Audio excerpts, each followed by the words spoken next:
Another day with Scout here. So, what updates do we have now? We've got the fact that our union, TWU Local 100, has officially filed the paperwork for the lawsuit against New York Class, NYCLASS, New Yorkers for Clean, Livable, Safe Streets. Is that right? I've got a lot of ways to say their name. For basically, it's like a slander defamation suit where New York Class is being accused of spreading all these lies and misinformation for the last few decades, really, about our horses and our industry and us. And it's all in order to advance this bill to ban us. And it stems from their being headed and founded by real estate developers who have had interest or expressed interest in our stables properties in the past. And that's all summed up non-public record that you can look up the lawsuit. It's really about time. So they are seeking $1 million in damages, but that amount obviously would be determined by the judge if it comes to that. Hopefully, the public can see that these are definitely lies that have been spread about us, and it has hurt our industry and our image. I think they are highlighting a few instances, such as that horse named Lady that a few months ago had passed away from natural causes, and at least that's what the necropsy showed. It was very sudden, out of nowhere, and she'd been up to date on her health exams and hadn't been here too long. And they were saying that it was due to her job and her being abused here that she had died, and that was a lie. It was just natural causes. Unfortunately, things like this happen. So that was one example they gave. Then there was Aisha in 2020, who again had PSSM.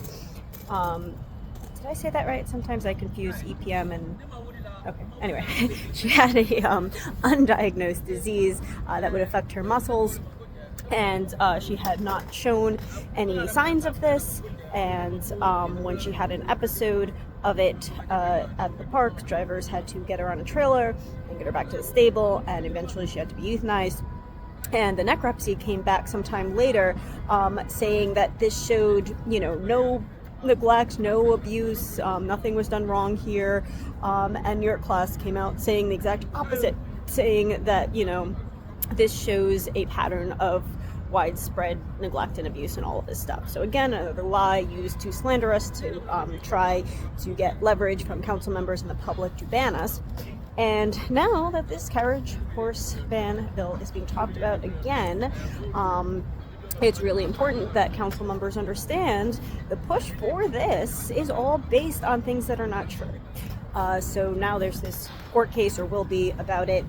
So that was the big news that had come out, which is great. Probably they'll settle, if anything, but it'll still be something. We'll see where that goes. So then New York Class is also having a protest at City Hall today, as they do every now and then, for this horse carriage ban bill that had been introduced about 3 years ago. At least this latest one has. I mean, it's been introduced every few years for decades now. They always fail once people learn the truth about our horses and their stables and where they work and their routine and what equine vets have to say about them. So that is going to also happen today. We're not too concerned with it, so we're here for a regular day at work. They are doing it now because Bob Holden, the council member who introduced this bill this time, used his sponsor privileges to force this bill to have basically like a closed hearing amongst the city council health committee members where that bill sits. There's 11 of those now. 2 recently joined. There were 9.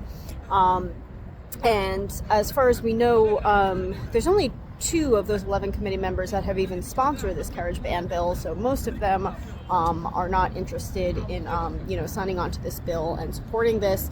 I guess, they understand that, it's really going on here and that our horses are all right, and most of the public, does not want to do away with them, which is good. But they have forced them to have this, basically like a type of hearing where they will discuss this amongst themselves without public testimony and decide if it, has to get a vote and has to move out of the committee and, advance to a full floor vote or to a full hearing where the public would speak in all of this or not. So we'll see Friday, today's Tuesday, today's Wednesday, how that goes.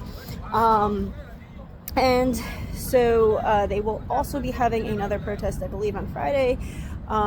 So depending what our union and our lobbyists and everything feel would be best for us to do, we will do. If there is going to be any counter protesting or, speaking to the council members and all of that, we'll have to figure that out. But today the directive was there's no need for alarm yet. And hopefully City Council will use their logic as they have so many times before, and they really don't want to waste time on this, and now they're being forced to. And they will think, well, hey, if there is a lawsuit against this group pushing this bill because they're saying that this group has lied about this industry to push this bill and that it's based on all these falsehoods, should probably wait for that to go through court and everything before we start messing with this bill. Hopefully that'll be the result, and we'll see. It's gotten a little chillier out here. I didn't work yesterday because there was some strong winds, and I feel like it's just riskier to work in the wind when tree branches and things can come down and things can blow around and all that. So I will usually choose to not have that risk on very windy days where it's 30-mile-an-hour winds or more. But we will have to blanket our horses when they are just standing here when it is 40 degrees or below. So yesterday would have been a blanketing day. Today it is 44, so it's a little chilly for us, but horses do not need a blanket. It's good there.